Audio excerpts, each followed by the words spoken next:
वैसे अभी तक तुम यहाँ पर आए गए हो तो देख ही लो क्या बनाया।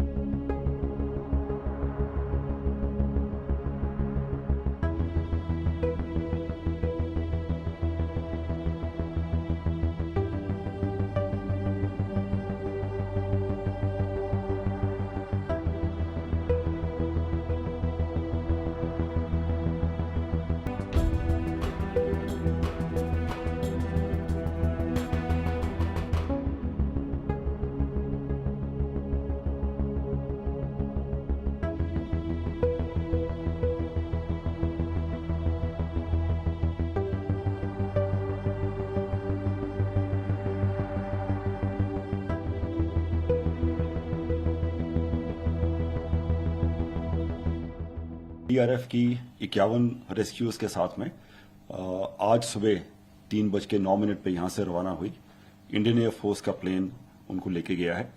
उसमें हमारी तमाम इक्विपमेंट है और केनाइन स्क्वाड भी है और 5 महिला रेस्क्यूज भी साथ गए हैं और 3 गाड़ियां हमने साथ भेजी हैं क्योंकि गाड़ियों की वहां थोड़ी दिक्कत हो रही थी।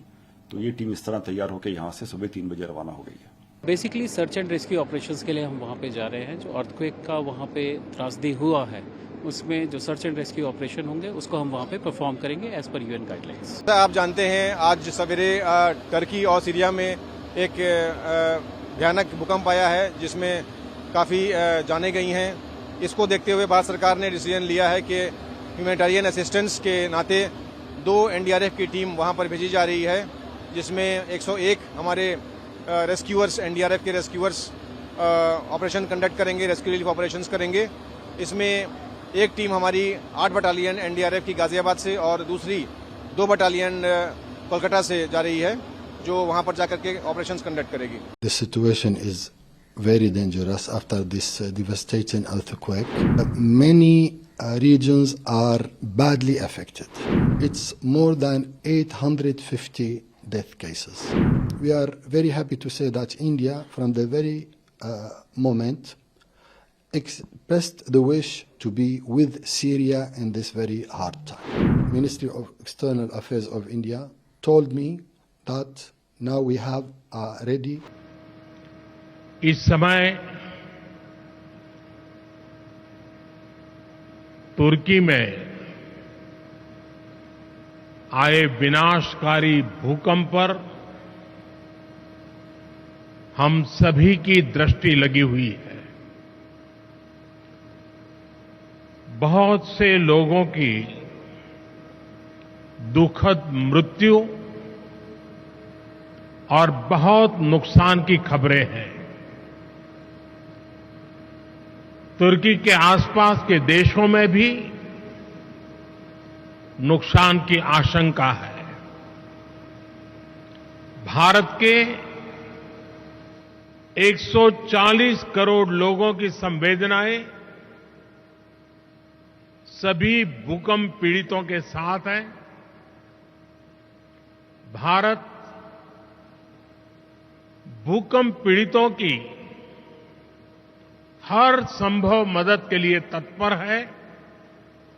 जलजले ने तुर्की और शाम में कयामत बर्पा कर दी। 2 रोज बाद भी शदीद आफ्टर शॉक्स का सिलसिला जारी है। तुर्किया में जाँ बाक अफराद की तादाद 5000 से बढ़ गई, 6000 से ज्यादा अफराद जख्मी है। पाकिस्तान की तरफ से कहा गया है कि हम इस मुश्किल घड़ी में यानी कि टर्की के ऊपर जो सख्त प्रॉब्लम्स आई हैं उसमें हम टर्की के लोगों के साथ खड़े हैं और इसके लिए जी जो है वो प्राइम मिनिस्टर शहबाज शरीफ साहब और उनके साथ साथ फॉरेन मिनिस्टर बिलावल भुट्टो जरदारी का कहना है कि वो टर्की का विजिट करेंगे और वहां पर जाके उनके प्रेसिडेंट से भी उनकी मुलाकात होगी और ये सिर्फ इसलिए है ताकि वहां पे ये बताया जा सके कि जी हम बहुत हमदर्दी रखते हैं और हम हर सूरत हाल में या हर तरह की प्रॉब्लम में टर्की के साथ खड़े हैं।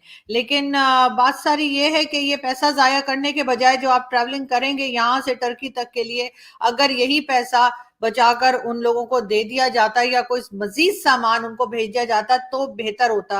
अब वहां का विजिट अगर दोनों करेंगे तो जाहिर है कि वो प्रोटोकॉल भी होगा, खर्चा भी होगा, जहाज का भी ज़ाहिर है फ्यूल तो पड़ता ही है ना, या आप मतलब फूंक मार के चला लेंगे, वो जैसे मुल्ला होते हैं ना, फूंक मारो तो बाइक चल जाएगी, पेट्रोल नहीं डालना पड़ेगा। अगर इस किस्म की कोई तरकीब आप करने लगे तो और बात है, लेकिन ये अगर आप फूंक से नहीं चला रहे, आप पेट्रोल से चला रहे हैं, फ्यूल डालना पड़ रहा है आपको जहाज में, तो फिर मेरा ख्याल है कि इन दोनों को नहीं जाना चाहिए और वही पैसा बचा के या तो वहां पे लोगों के लिए कोई सामान भेज दें टर्की में, या फिर अपने ही लोगों की कोई मदद कर दीजिए कि यहाँ पर भी लोगों को जो है वो खाने को नहीं मिल रहा और लोगों के पास जॉब्स नहीं है और लोग परेशान हैं। लेकिन बहरहाल जाहिर है हमारे जो लीडर हैं उन्हें तो बस एक मौका चाहिए कि जैसे ही जरा सा कुछ हो, या जरा सा क्या मतलब उनको कोई मौका मिले और वो जल्दी से जल्दी दूसरी कंट्री में पहुंच जाए। पाकिस्तान में तो कम ही टिकते हैं, खास तौर पे हमारे फॉरेन मिनिस्टर। लेकिन खैर इस वक्त ये फिर उन्होंने कहा है, लेकिन साथ साथ एक न्यूज और भी चल रही है, मुझे नहीं मालूम कि वो कहां तक ठीक है, लेकिन कहा यह जा रहा है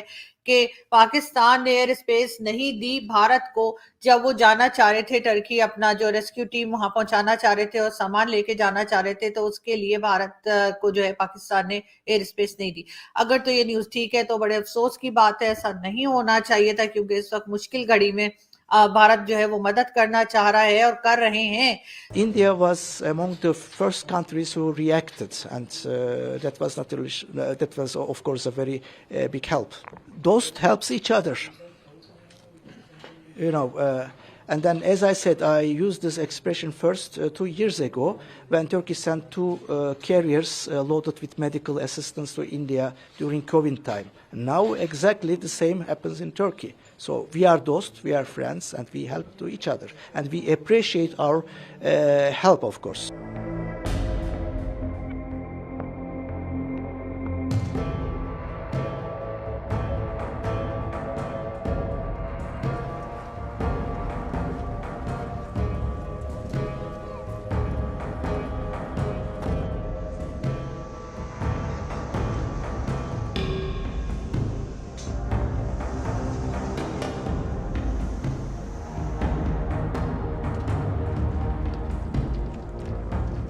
We really appreciate the sincere and timely help of India. It is timely because, as I said, the first 48 hours up to 72 hours are very important for rescue operations, and Indian experts, search and rescue experts, are now in the field.